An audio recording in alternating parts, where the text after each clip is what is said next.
አንድ አምላክ በሆነ በአብ በወልድ በመንፈስ ቅዱስ ጥር 21 በዚህች ቀን አምላክን ለወለደች ለእመቤታችን ለከበረች ድንግል ማርያም የዕረፍቷ በዓል መታሰቢያ ነው።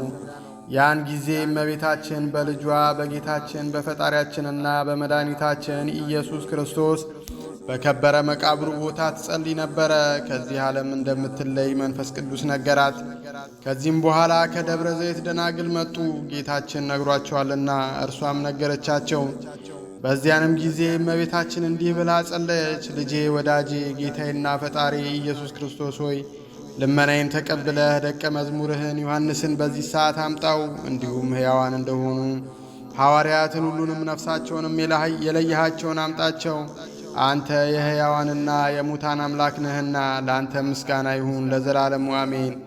በዚያንም ጊዜ በመንፈስ ቅዱስ ትእዛዝ ከኤፌሶን አገር ዮሐንስን ደመና ተሸክማ ወደ እመቤታችን ማርያም አደረሰችው። ሰገደላትና በፊቷ አቁሞ እንዲህ አላት፣ ሰላምታ ይገባሻል። ጌታችንን ፈጣሪያችንንና መድኃኒታችንን ኢየሱስ ክርስቶስን የወለድሽው ጸጋን የተመላሽ ሆይ ደስ ይበልሽ። አንቺ ከዚህ ዓለም ተለይተሽ በክብር በምስጋና ወደ ዘላለም ሕይወት ትሄጃለሽና ይህም ስሙ ክቡር ምስጉን የሆነ ጌታችንና ፈጣሪያችን ድንቆች ታምራቶችን በአንቺ ላይ ከገለጠ በኋላ ነው።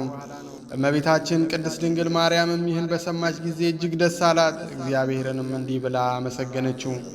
ፈጣሪ ጌታዬ ለአንተ ምስጋና ይሁን። አንተ የለመንኩን ሰጥተኸኛልና አሁንም ነፍሴን ተቀብለው ወደ ሰማይ ወደ አንተ ሊያሳርጓት ከሚመጡ መላእክቶችህ ጋር በመምጣት የምለምንን ሁሉ ስጠኝ።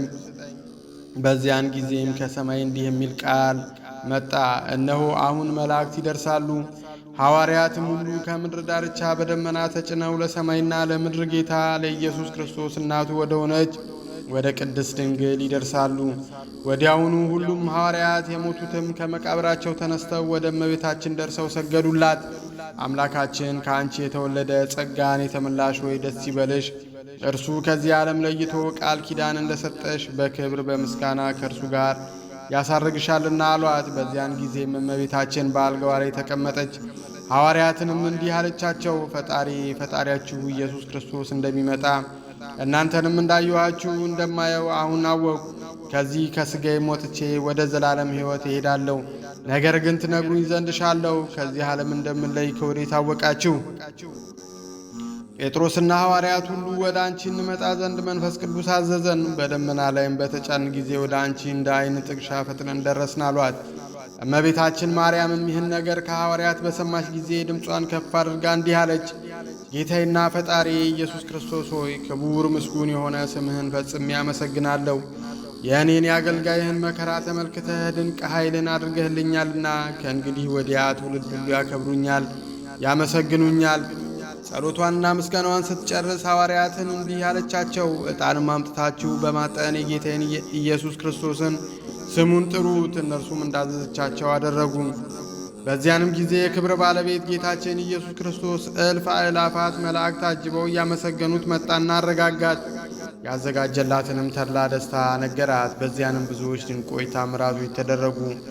ዕውሮች አይተዋልና፣ አንካሶች ቀንተው ሄደዋልና፣ ደንቆሮች ሰምተዋልና፣ ለምጻሞች ነጹ፣ አጋንንትም ከሰዎች ወጥተው ሄዱ፣ ዲዳዎች ተናገሩ፣ በሽታና ደዌ ያለበት ሁሉ ዳነ። እመቤታችን ድንግል ማርያም ወዳለችበት ቤት በቀረቡ ጊዜ ከደዌያቸው ይፈወሳሉና። ከዚህም በኋላ እመቤታችንን ተወዳጅ ልጇን እንዲህ አለችው፣ በአየር ውስጥ ተበትነው ከሚኖሩ ከሚያስደነግጡ ግሩማን መላእክት የተነሳ ከእሳት ባሕርም እፈራለሁ። ጌታችንም ከእርሳቸው ለማንም በአንቺ ላይ ሥልጣን የለውም አላት። ከሥጋዋም የምትለይበት ጊዜ ሲደርስ ሐዋርያትና ደናግል ተባረካቸው ዘንድ እያለቀሱ ለመኗት። እጇን በላያቸው ዘርግታ ባረከቻቸው። በዚያንም ጊዜ ጌታችን ንጽሕት ነፍሷን ከሥጋዋ ለይቶ በመለኮታዊ እጆቹ ይዞ በብርሃን ልብስ አጎናጽፎ ወደ ከፍተኛ መኖሪያ ከእርሱ ጋር አሳረጋት። ሥጋዋን ግን እንደሚገባ ገንዘው ወደ ጌቴሰማኒ ተሸክመው እንዲወስዷት ሐዋርያትን አዘዛቸው። ነፍሷ ከሥጋዋ ከመውጣቷ በፊት በሰው አንደበት ይህ ነው ተብሎ የማይነገር ብርሃንን እያየች ነበር። የክብር ባለቤት ጌታችን ክርስቶስም እንግዲህ ሥጋሽን ተድላ ወዳለበት ገነት አፈልሳለሁ፣ ዳግመኛም ሥጋሽን ከነፍስሽ ጋር አዋህጄ አስነስቼ መላእክት በውስጡ በፊትሽ ሁነው በሚያመሰግኑበት ተመሳሳይ በሌለው ተድላ ደስታ ባለበት ማደሪያ አኖርሻለሁ አላት። እመቤታችንም እንዲህ አለች፣ አቤቱ በረቀቀ ጥበብህ ይህን ሁሉ የሠራህ አመሰግንሃለሁ። ሁለተኛም ልመናዬን ትሰማ ዘንድ እለምንሃለሁ። በስሜ ወደ አንተ የሚለምነውን ሁሉ ልመናውን ተቀበለው። በመከራም ውስጥ ሆኖ ስሜን ጠርቶ ወደ አንተ የሚለምነውን ከመከራው ሁሉ አድነው። በሰማይም በምድርም በሥራው ላይ ሁሉ አንተ ካህሊ ነህና መታሰቢያዬን በውስጧ የሚያደርጉባትን ቦታ ሁሉ ባርክ። በእኔ ስም የሚቀርቡትን የሁሉንም መሥዋዕታቸውን ተቀበል። ጌታችንም እንዲህ ብሎ መለሰላት፣ የለመንሽኝን ሁሉ አደርግልሻለሁ። ደስ ይበልሽ፣ ከእኔ ከአባቴ ከመንፈስ ቅዱስ ዘንድ ጸጋ፣ ክብር፣ ባለሟልነት ተሰጥቶሻልና። ስምሽንም ጠርቶ የሚለምን ሁሉ በዚህ ዓለም በሚመጣውም ዓለም አይጠፋም። እመቤታችንም ካረፈች በኋላ ጌታችን እንዳዘዘ ወደ ጌቴሰማኒ ሊወስዷት ሐዋርያት ገንዘው ተሸከሟት። አይሁድም በሰሙ ጊዜ ሥጋዋን ሊያቃጥሉ ወጡ። ከእርሳቸው አንዱ ከምድር ላይ ይጥላት ዘንድ የእመቤታችንን አልጋዋን ያዘ። ያን ጊዜ ከእግዚአብሔር የታዘዘ መልአክ እጆቹን በእሳት ሰይፍ ቀጠውና እጆቹ በአልጋዋ ላይ ተንጠለጠሉ። ያን ጊዜ በጌታችን አምኖ ወደ እመቤታችን እያለቀሰ እንዲህ ብሎ ለመነ። የእውነተኛ አምላክ የጌታ ኢየሱስ ክርስቶስ እናት አንቺ በእውነት ድንግል ይሆንሽ በእኔ ላይ ይቅርታ ታደርግ ዘንድ ለምንሻለሁ። በሐዋርያትም ልመና እጆቹ ተመልሰው እንደ ቀድሞ ደህነኞች ሆኑ። በቀበሯትም ጊዜ ከዚያ 3 ቀን ኖሩ። ዕረፍቷም የሆነው እሁድ ቀን በጥር ወር በ21 በዚች ቀን ነበረ። ጌታችንም ብርሃናውያን መላእክትን ላከ።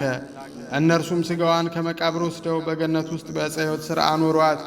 ሐዋርያ ቶማስ ግን ያን ጊዜ አልነበረም። በደመና ላይ ተጭኖ እርሱ ሲመጣ መላእክት ሲያሳርጓት እመቤታችንን አገኛት። መላእክትም ለአምላክ እናት ለእመቤታችን ድንግል ማርያም እና እጅ ንሳሉት። እርሱም ሰገደላትና ተሳለማት፣ ከእርሷም ተባረከ። ከዚህም በኋላ ወደ ሐዋርያት ደረሰ። እነርሱም እመቤታችንን ማርያምን እንዳረፈችና እንደ ቀበሯትም ነገሩት። ቶማስም ሥጋዋን እስከማያላምንም አላቸው። ሥጋዋንም ያሳዩት ዘንድ ወደ መቃብሯ ባደረሱት ጊዜ በመቃብር ውስጥ ሥጋዋን አላገኙም። ደንግጠውም አደነቁ። ያን ጊዜ ከመላእክት ጋር ወደ ሰማይ ስታርግ እመቤታችንን እንዳገኛት ቶማስ ነገራቸው። ሐዋርያትም ይህን በሰሙ ጊዜ የእመቤታችንን እርገቷን ስላላዩ እጅግ አዘኑ። ሥጋዋን በምድር ውስጥ ይተዉ ዘንድ እንዳልወደደ መንፈስ ቅዱስ አስገነዘባቸው። ከዚህም በኋላ አንድ ጊዜ ደግሞ እርሷን ያሳያቸው ዘንድ እንዳለው ጌታችን ቃል ኪዳን በማድረግ ተስፋ ሰጣቸው። እነርሱም እስከ ነሐሴ 16 በተስፋ ኖሩ። የእመቤታችንም የዕድሜዋ ዘመን 64 ዓመት ነው። በአባትና በእናቷ ቤት 3 ዓመት ከ7 ወር፣ በቤተ መቅደስ 12 ዓመት፣ በዮሴፍም ቤት 34 ዓመት ከ3 ወር ከጌታ ዕርገት በኋላ በወንጌላዊ ዮሐንስ ቤት 14 ዓመት ነው። የሕይወት የድኅነት አለኝታ የሆነች እርሷን እናቱን ለሰጠን እግዚአብሔር ምስጋና ይሁን። በጸሎቷም ከክፉ ነገር ይጠብቀን። በረከቷ ከእኛ ጋር ይኑር ለዘላለሙ አሜን። ሰላም ለጸአተ ነፍስኪ እንዘ ድንጋጼ ሞት አልባ በመዓዛ ክርስቶስ ባቱ ዘይጽኑ እምሲነ ሳባ ሀብታተ ጸጋኪ ማርያም እስመማንቱ ተውባ ውዳሴ ዚያኪ አህጉራት ዓለም የበባ ወስብሐተኪ ሰማያት ነበባ። ይቆየን። ይህንን ቻናል ሰብስክራይብ እና ላይክ በማድረግ እንድታሳድጉትና እንደዚህ አይነት መንፈሳዊ ይዘት ያላቸው ምንባባት እንዲደርሳችሁ በአክብሮት እንጋብዛችኋለን። እናመሰግናለን።